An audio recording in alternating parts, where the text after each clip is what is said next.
This is the Amplify Your Business with Matt J. Hannon podcast, where I have candid conversations with inspiring people and turn topics inside out to help you get amplified in business and in life. Hey guys, today's a special episode because I'm sharing a conversation I had with Ryan Serhant. You might know Ryan from $1 Million Listing and the spin-off show Sell It Like Serhant. He's a New York best-selling author for his book, Sell It Like Serhant. And the reason why we're here today with Ryan is that I bought a bunch of his books and I gave them out to a bunch of you, hopefully you listeners, for our Get Amplified events. In this episode, we'll chat with Ryan about how social media can be used to get yourself out there and how it can change your business, how to stay focused on the bigger picture, and how to make genuine connections with people in business. Ryan's team sells tens of millions of dollars of real estate every single month. He's not messing about. Find out how Ryan changed his mindset to become a big player in the real estate game. This episode was recorded at the start of the year, and I actually held back on releasing it as we unfortunately got stuck speaking when Ryan was driving back from New York, or back to New York from the Hamptons. The audio's a little rough, which I'm not too fond of, but nonetheless, there's some really amazing value in this conversation, and I've been persuaded to share it with you. I'm joined on the call by Justin Bourne, who's the director at Blank Canvas Studios and also my co-host of the Simple Minds podcast. So he joins in. This is our call with Ryan. Here it is. I hope you get some great value. Enjoy. We both sort of work in the property space as well. I certainly have some clients for my digital agency in property development and project marketing, and Justin runs a rendering company that sort of span Australia, and I do a lot of the lot of the 3D visualization work for new projects in Australia. Sure. If I want to, I might dive straight in. The question I had is, how important do you find social media in your project marketing strategy? The social media is getting more and more important every day. Is it integral to my sales and marketing now? Not really. Yeah. Is it helpful because I have such a large platform already? Yes. Social media is very similar to me to like the blog and to $1 Million Listing. It's added exposure, and what it's really for, honestly, isn't selling individual properties. It's really for me. It's for the individual brand of myself, so that the more people who know that I sell real estate, the better. And so that's why I do it so much, and that's why I push it to consistently remind the follower base and the trickle-down contacts, right? Because every single one of my followers and subscribers knows 100 people, something like that. All I need is one person to see one of the posts, and then it multiplies and multiplies and multiplies. But I will say that we just sold a townhouse for $13 million, US, in the city in New York, because I posted a video of it on YouTube, and it's not like the buyer bought it over YouTube, but the daughter of the buyer saw the video on YouTube, sent it to her mom, and said, "Hey, I know you're not looking for a house like this or in this area of the city, but check this out, and you should go see it." And it reached this woman, and she came and saw it. She saw it 3 times. She fell in love with it, and she bought it for $13 million, and she never would have known about it otherwise had it not been on YouTube. So that's kind of where, it's another form of advertising and marketing that you can have a little fun with. Yeah. And with your personal brand then, I mean, we obviously have seen the show and the vlogs, but we're not in New York. We don't see what the other brokers are doing out there necessarily. Does that really give you a leverage point in closing business as well? I mean, are you able to use, and do you lean on your platform and your status quite heavily? Yeah, of course. I mean, listen, I am shameless. I have to be. There are 80,000 real estate agents in New York City that I have to compete with every single day. And only about 11,500 actually sell in a given year. So Wow. I have to use every step up that I have, and listen, I use all of my exposure and I scream it from a mountaintop, in part because I don't have what a lot of other agents that I'm competing with have.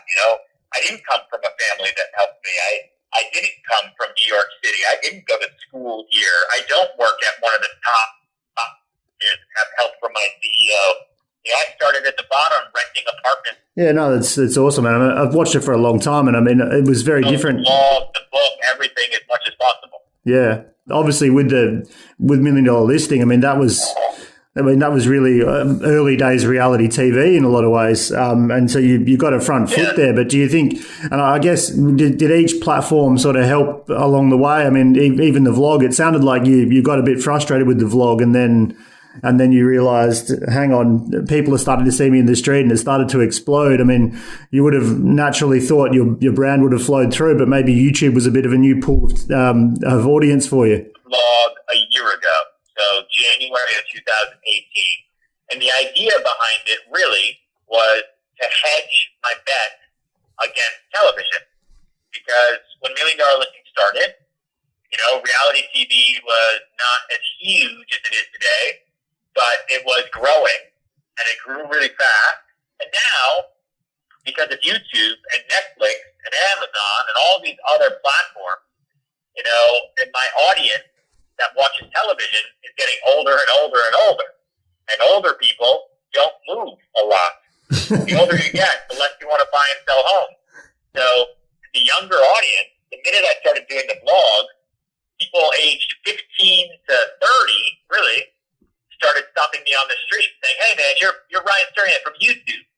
And it literally blows my mind, because I spent the last 10 years being recognized on the street for $1 Million Listing and for Tell Mike Serhant and these big cable TV shows that are watched around the world that everyone from 15 to 30 had never known about or seen before, because they don't even own a television. And so it's a whole new consumer base who will eventually have enough money to buy a home. And I want them to think of me, and I need to hit them now until it's too late, right? I don't want to be the guy that that the internet wasn't going to change the world when it was. Everything's going to change. So just jumping back into the development side of things, one thing that I've noticed you do really well over the years is be really creative. Developers seem to want sort of unprecedented results, yet at the same time, we certainly find over here as well, they want to just do the same as their neighbor. They're almost more concerned about what their peers think of their marketing and advertising and their building than maybe what the appropriate buyer is. What are some strategies that you use to sort of convince landowners or the development companies to sort of do something different and make their building or project stand out? There are thousands and thousands of other options that every buyer can buy. So you either have to be in the greatest location ever, in which buyers then don't care about all the other competition.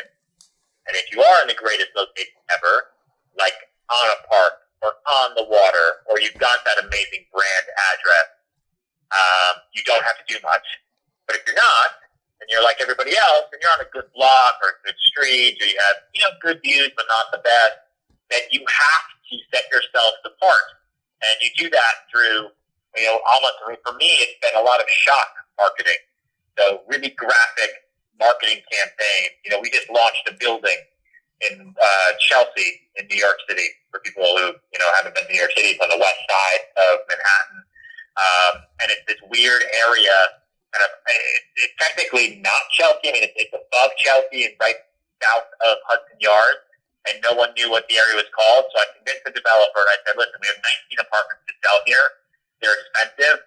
We need to brand this entire location along with the building. And we're going to name the building after the location. So we're going to call the location south of Hudson Yards, which is SOHY. And we're going to pronounce it so high.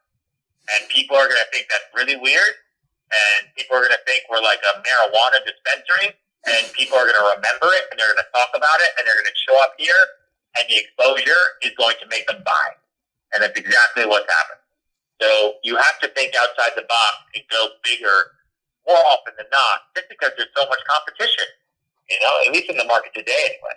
Do you find that all the, I guess, your history and I guess your resume and achievements, and I guess coupled with the personal brand, help you kind of get the developers over the line on these wacky ideas? Because, yeah, like Matt suggested, we kind of always fight a uphill battle of these. I mean, most development companies, I'm not sure what it's like over there, but they're run by, older crew who have done it a certain way, and that worked on the last project. And so do you find that the personal brand helps enable more constructive and creative conversations?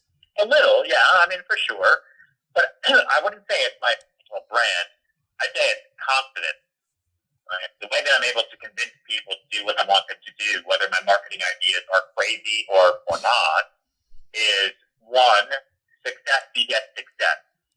So, I'm able to point to other developments and other projects that I've done where the marketing has been pretty crazy and say, listen, it worked here, it worked here, it worked here, and it's going to work for you too. So don't worry, that's going to be one reason why I'm able to do it. And then the second reason is just pure from a point of unwavering confidence. No matter what, whether it works or doesn't work, I know that I'm going to work my ass off. And what I'm going to do, even if it scares you, is going to work. And we are going to make this happen. And, there's a level of trust there. I mean, it's like working with a doctor, right? You want a doctor who, even if the surgery is crazy and never done before, you're going to agree to it if that doctor has an amazing level of confidence in their skills to do that procedure. And you're going to say, you know what? I understand this is life or death, but I trust you, doctor. Let's do it. Because the risk is then, hopefully outweighed by what the reward will be, which is selling out the building, or in my doctor analogy, will be saving your fucking life. Yeah, absolutely. Yeah, there's an element, I guess, of that as well. So with project marketing, mainly, I guess, developments that are kind of off the plan. So I do a lot of CGI, the 3D renders for new developments for top developers here in Australia. So, all the new apartment buildings go up here. We do the animation, the stills, etc. Now, I guess it's a two-part question. Just to hear it, I guess, from yourself, because I kind of know the answer, but how important is visual content? And then secondary, where do you see the technology? Like, have you dabbled in VR, and what's your opinion on, I guess, the whole virtual reality thing? Do you see that changing the game much, or not necessarily in the short term? I hope it does. That would be cool. I'd love to never have to turn on another light switch for the rest of my life. I'd love to just be able to put goggles on somebody or send them a virtual reality tour, and they would be able to decide if this is where they want to live. I think for houses where someone's actually going to live, they need to feel the air on their face. They need to smell it with their nose. They got to touch the walls with their hands. Virtual reality isn't going to do anything. And I think for new development condominium projects, instead of just showing somebody something on a TV screen, your ability to walk them through the actual space that they're going to buy through virtual reality is going to change that game for sure. Is it going to make projects easier to sell? I don't know. I don't think so. Probably not. Yeah. But make it a better experience for the consumer? Yeah, of course. Yeah, okay. And have you been doing a lot of that over there, or not necessarily? No. The technology's just not there yet. It either makes you throw up or it just looks weird, and it's more of a toy right now than it is something that's actually useful. Yeah, absolutely.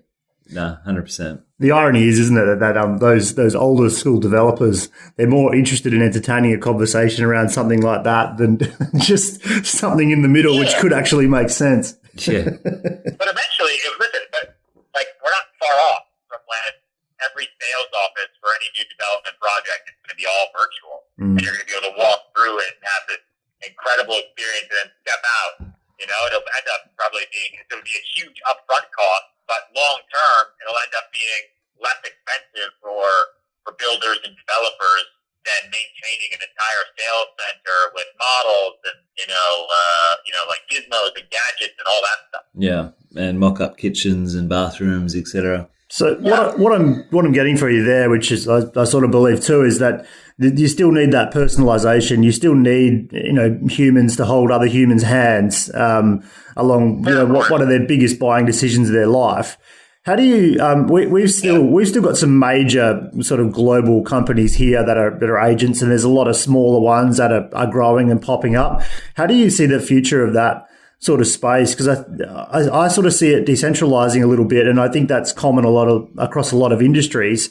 What have you noticed over there, and how might that affect people here? I mean, there's a lot of real estate brokerages now, and there's a lot of real estate agents everywhere. There's a lot of everyone because you don't necessarily need to work for a large company anymore to be successful or to make a living.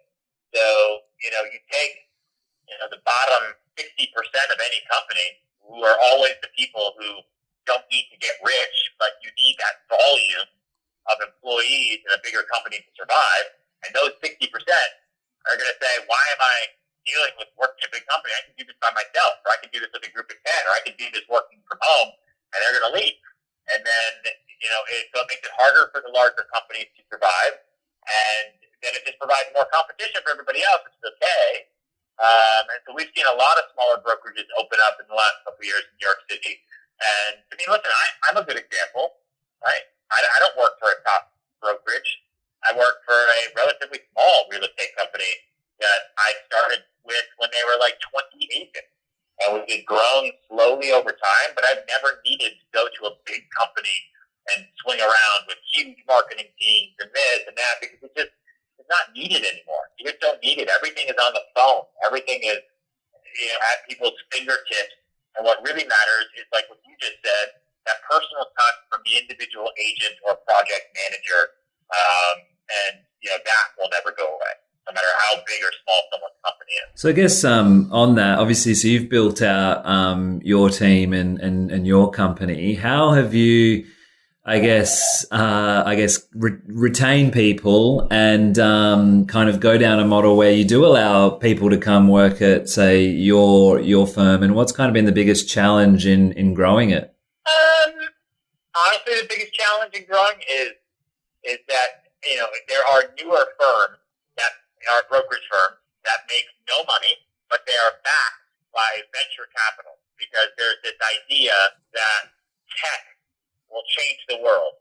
And if real estate brokerages can embrace tech, then they can go public and make tons of money. So then you've got all this kind of seed money with these newer brokerages, and they throw it at real estate agents and at marketing and this and that. And that's really hard to compete against when you're like me and our company, where we invest the money we bring in. We have no debt. We take on no money from Saudi Arabia, no money from China. We try to make as much money as we can. We keep a little on the side that everyone can eat, and we put the rest back into the company to help it grow and expand. And that's the way we've always been, and that's why we've weathered every single downturn without, shotguns to our forehead from investors. And it goes a long way. But at the same time, that becomes a detriment to us when we're new agents who don't care about how you run a company. All they care about is the fact that other company is giving out free chocolate every day with lunch and dinner, and they've got arcade games in their offices, and they're awesome. So that's another question. So I have built my company as well from 0 to 13 over the last couple of years. And obviously it can be a big challenge with, leading people. And you've got, a brand as well and standards. How have you gone about, or what's been those challenges? Has it been challenging, and how do you maintain, that level of standard and commitment from team members to buy into your, vision? I try to lead by example as best I can. I clue them into what the economics are of the business all the time. I don't want them to just be monkeys, dance for me when I need them to dance. I want them to be part of the company. No one in my office are assistants or juniors. Everyone in my office is somebody who's there that's part of the thread of the blanket of the firm. And they're all like, if I lose one of them, then there's going to be a hole. And so I don't want that in my blanket. And so I try to keep all of them incentivized and excited. And it comes down honestly to I'm in the office before they are. I leave the office after they do. I work harder than anyone else in my company, and that's why I run it. And maybe one day someone else will work harder, and I'll give them the keys. So just on that, Ryan, I mean, from everything we've seen, your work, life, gym, travel, everything you're doing, you've got incredible drive. As I know it, you don't necessarily have a story of, I guess, deep pain or something that's a driver of that. I mean, where do you get your drive from? Utter fear of failure, honestly, and public embarrassment and ridicule. I don't know what to tell you. I think that I'm consistently driven just to be better than other people. That life is short, and why would I do this otherwise? I would be so bored. I can't just sit around. There's only so many hours in the day, and one of my biggest fears in life is wasted potential. I don't want to leave anything on the table, and before I know it, I will be dead. And then what? That sucks. I lived an entire life just to be okay, and do okay, and have an okay life. That just seems like such a waste, And listen, I'm not knocking anyone who is okay with that. Everyone has the right to live their own life however they want. That's what's also so great about living in 2019. We're in the future. You can do whatever you want all day long, and as long as you aren't a criminal, no one will bother you. It's great. Yeah. And so, I think honestly that's where the drive comes from. Do you have down days? Do you just have those days where you're just like, I just want to lay in bed, or you seriously don't? No, I think anyone who says they don't is lying to you. Of course I do. And I lose more deals than I make. And every deal I lose, I hate. I quit the business in my head all the time because it pisses me off. I have mental breakdowns all the time. I had a crying fit in December because the market was tanking in Manhattan. The stock market was falling 600 points a day. Every single client I had was calling me, blaming me for the fact that things weren't selling and that they were losing money. And I broke down in my apartment one night in front of my wife, in front of Amelia, and she had no idea what to do. And it just, sometimes you get to those points where you just have to let it out and just remind yourself that tomorrow is a brand new day and everything is going to be okay. Do you have any kind of, habits or rituals that help you flip it? Do you have do you do a vision board? Do you journal? Do you reflect? Obviously you've got the gym every morning, which is, I guess, a meditative practice, and some maybe, but, or not. But, do you meditate? Do you have any, these habits or things that you've learned over the years to help you flip those struggles or those moments? Yeah. What tools do you use? Yeah. I write things down. I do pro and con lists. I do that when I go through a panic attack. And I do that when I have those down days. And it's amazing how your mind can play tricks on you and make you feel like the end of the world is near when it's really not. In all of those moments, if you literally just sit down, drink a glass of cold water, take 5 deep breaths slowly, and write down everything that's great about your life today, and write down everything that's bad about it today, and then think back 5 years and try to write down everything that was good about your life 5 years ago, and everything that's bad about your life 5 years ago. I promise you, the longest list on that piece of paper is going to be everything that's great about your life today. And then you'll look at that whole list, and by the time you're done writing, if you really do this, you will feel so much better. And you're going to realize, oh yeah, that one bad thing that's happening right now is not so bad.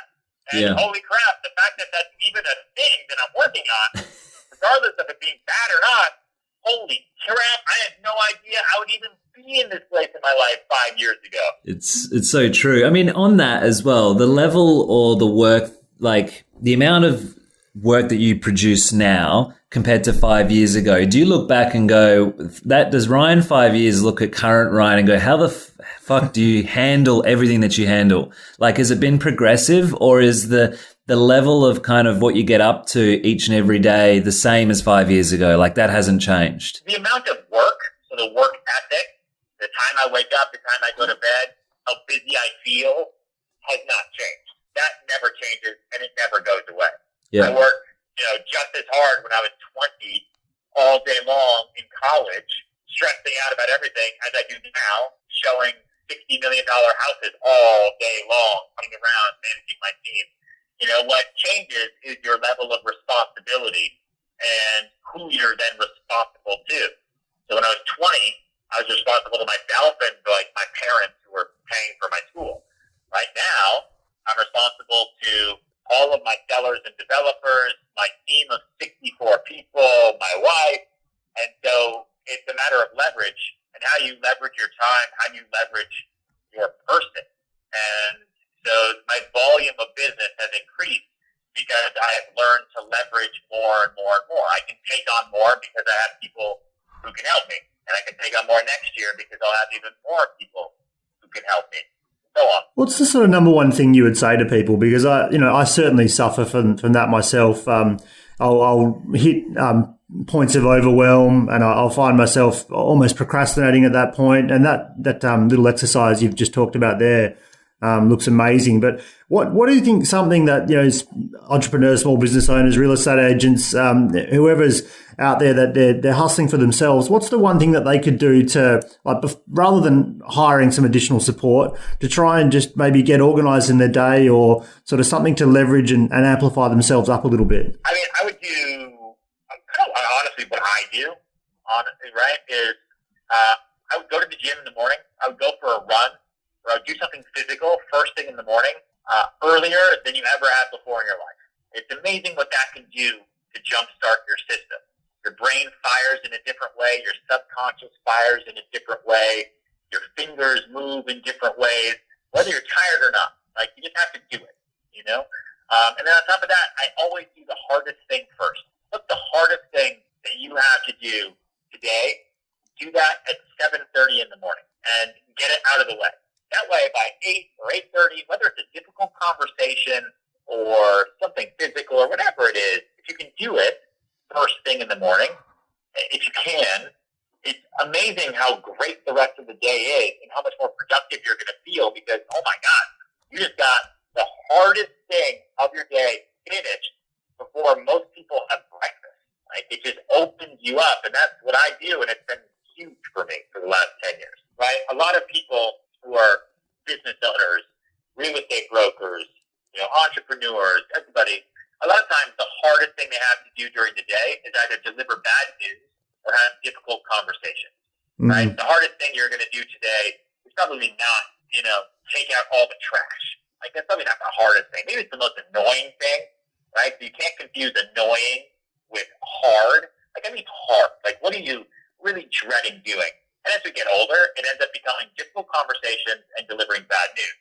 But you'd be surprised, so many people are used to receiving bad news and having difficult conversations later in the day because we're so programmed to procrastinate and delay that we wait until the end of the day to do those things. Have that difficult conversation or deliver that piece of bad news first thing in the morning.